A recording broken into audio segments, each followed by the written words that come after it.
Добар ден, почитувани, го гледате неделното интервју на Радио Слободна Европа. Наш денешен гостин е министерот за економија Крешник Бектеши, кој во изминатите денови влезе во фокусот на јавноста со замрзнувањето на цените на храната, укинувањето на субвенционираната струја за прехранбените компании и конфликтот со пекарниците. Господине Бектеши, со што ве изнервираа пекарите? Пекарите не изнервирале, ни мене лично, ни како институција, ни како влада, зашто ние ги носиме одлуките согласно направени анализи од страна на секторот за трговија, од страна на Државниот пазарен инспекторат. Не беше почитувано тоа што беше договорено пред да се воведе мерката за субвенционирање на електрична енергија за храната, производителите на храна во нашата држава, и значи одлучивме тоа да се укине, а дополнително на тоа согласно сите анализи да се направат големи маржи на профит, се со цел да им излеземе во пресред на граѓаните и кризата како товар да не биде само во нивен грб. Опозицијата критикува дека со вакви мерки ја подривате пазарната економија.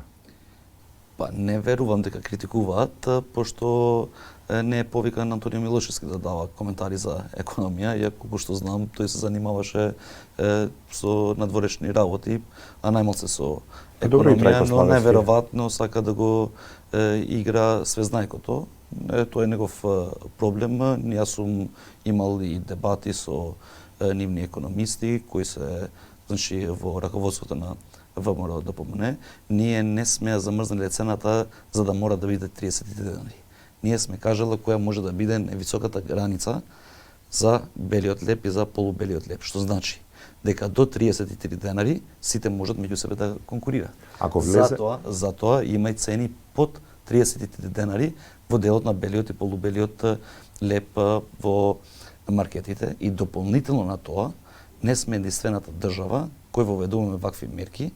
Веднаш почна тоа да го направи веќе и Франција, Хрватска веќе го правеше тоа, има состаноци со нивниот министер за економија, и на ваков се начин ќе продолжиме. Граѓаните секако ќе бидат задоволни, но ако почне владата толку многу да влегува во економијата, утре можеби граѓаните ќе побарат да се замрзне цената на стамбениот простор во Скопје, квадрат 1500 евро, луѓе не може да си дозволат. И значи јас не зборувам ни за градежништво, јас зборувам за основни прехранбени производи кои се круцијални за граѓаните и за нивниот животен стандард, имајќи го предвид дека се соочуваме речиси 3 години со глобални кризи. Ние сме кажале кои производи би можеле да се замрзнат, значи сите тие производи кои се наведени во одлуката на замрзнување на маржа. Освен тоа, ние веќе таква политика водиме и во делот на енергетиката. Ако зборуваме за регулирани цени, треба да се знае дека цените во енергетиката главно кај нас се регулирани, и тоа се прави еднаш у 6 месеци во делот на цената на електрична енергија, не само за домаќинствата, и за малите потрошувачи кои не се во мал број, се над 72.000 во државата. Имавме прилика тоа да го направиме и во делот на цената на топлинската енергија за градот Скопје, зошто да не го направиме за основните прехранбени производи, кога ниеден од производителите нема да загуби, во спротивно, предвиден е профит за нив, но не да има воено профитерство и да го користат моментот за да направат дополнителни профити. Немаше ли друг начин? Цените на храната на светските берзи паѓаат 11 месеци. Сега се дури поевтини од лани, дури од пред да почне војната во Украина. Кај нас храната е поскапа 25% од пред една година. Нема ли тука работа и за Комисијата за заштита од конкуренција? Јас ги повикав да контролира дали имат здружение на одредени компании. Јас сум убеден, ова е мојот личен став, дека во градот Скопје, во делот на производството на леб, 4, максимум 5 компании се здружени и утврдуваат цени кои ги продават, мислам ги дистрибуираат и ги продават низ поголемите супермаркети. Во внатрешноста, во Македонија, цените се пониски од 32 денари, и тоа николку покажуваат секојдневните извештаи кои доаѓаат во Министерството за економија.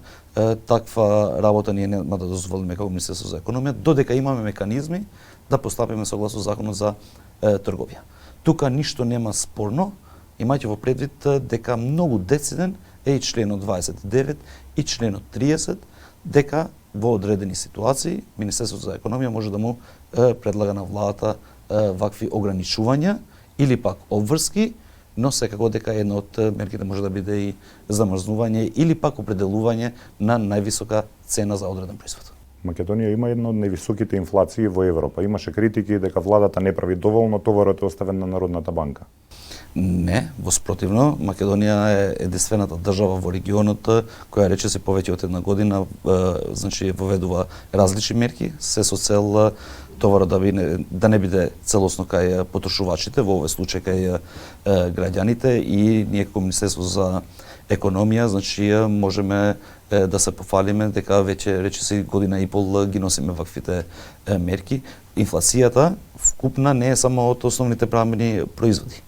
Во делот на енергенсите интервенираме, ќе интервенираме во основните прехранбени производи, но секако дека има и други сектори кои треба да ја завршат својата работа. Например, Албанија има двојно пониска инфлација од нас. Што направија тие? Значи вака. Не треба такви споредби да се направат заради тоа што треба да се Не споредуваме со Белгија, со соседите. Зошто? Заради тоа што треба да се гледа во методологијата на начинот како ја пресметуваат инфлацијата нивните заводи за статистика. Јас не сакам да зборувам за други држави, вклучително тука и Албанија. Вие како новинари може да истражите и ќе гледате, ќе приметите како се прави, значи процентот на делот на инфлацијата и методологијата по која работат. Значи, нашиот завод за статистика работи согласно методологија која е целосно усогласена со Европската Унија. И примероците кога се земат и начинот како се земат примероци за да се утврди одреден процент на зголемување на цели или пак намалување на цени, може да биде различен меѓу земите, посебно земите кои не се членки на Европската Унија. Велите преземате мерки за инфлацијата во Македонија, 450.000 луѓе живеат под прагот на сиромаштие. Оваа година уште толку ќе осиромашат со оглед на тоа што реалната плата е падната. Зголемувањето на платите не го следи растот на инфлацијата.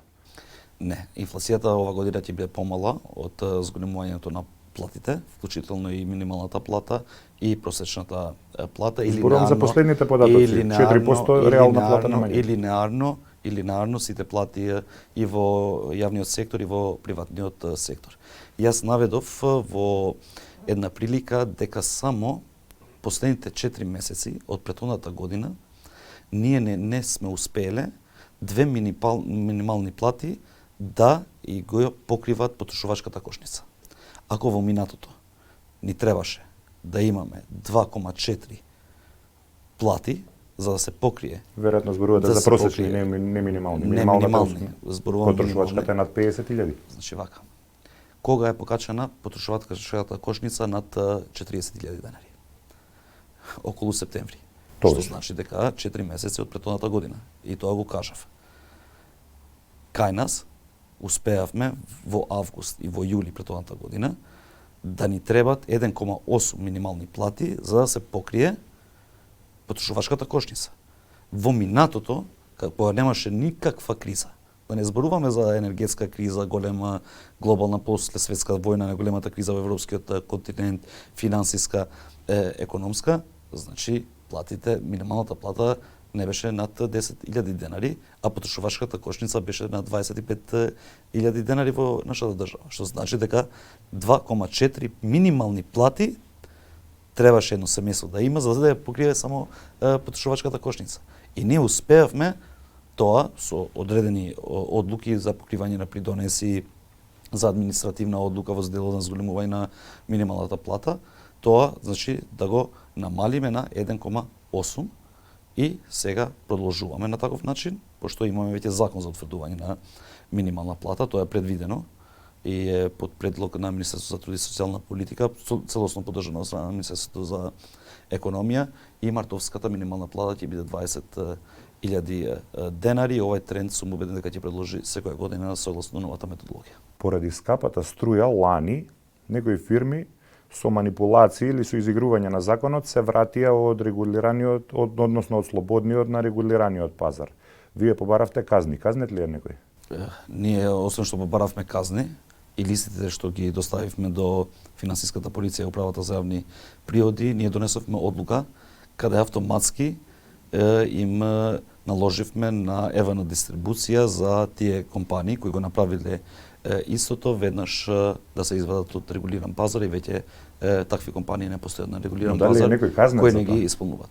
Во делот на казните би требало тоа да го каже финансиската полиција, управата за јавни приходи, пошто ја кажав дека тоа таква одлука што ги носеле фирмите или пак изигравање на обид за изигравање на законите може да биде и во делот на намалување на плаќањето на ДДВ, пошто има различна стапка на ДДВ за тие што се на слободен и тие што се на регулиран пазар, затоа има надлежни институции кои тоа треба да го проверат и да ја известат јавноста како што ние правиме како влада.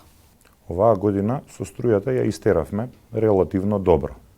Но нашите енергетски капацитети се стари понад 40 години. Што ќе правиме до година? Што ќе правиме по до година во наредните 5 години? Ја ќе излезам од скромноста, не би кажал релативно добро, најдобро во регионот, минимум. И најмалце сме плаќале директно од буџетот, како држава, ако се споредиме со другите држави кои имаат и поголеми капацитети инсталирани. Имајќи во предвид дека успеавме од 1 јануари и да имаме намалување на цената на електрична енергија, посебно за малите потрошувачи и домаќинства кои се во првиот и вториот блок, така и ќе продолжиме.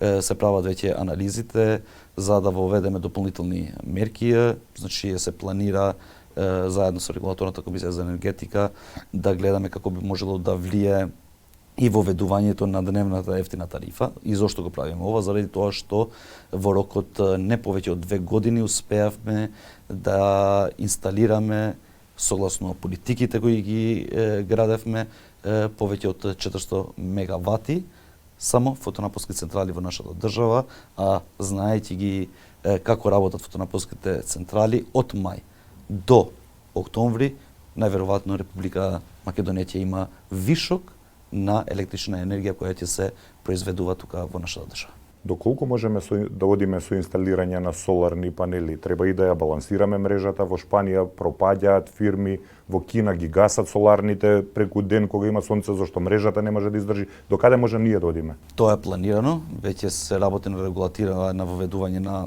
батерии, не само од страна на инвеститорите, туку од страна и на операторите, преносниот оператор и дистрибутивниот оператор, и дополнително на тоа веќе имаме ново законско решение кое е поминато во собрание и се работи на интервентниот план со поддршка од УСАИД, каде што ќе треба секој инсталиран капацитет во државата првично да добие одобрение од страна на Министерството за економија и владата согласно можностите за приклучоци кои ги имат и електродистрибуција и МЕПСО.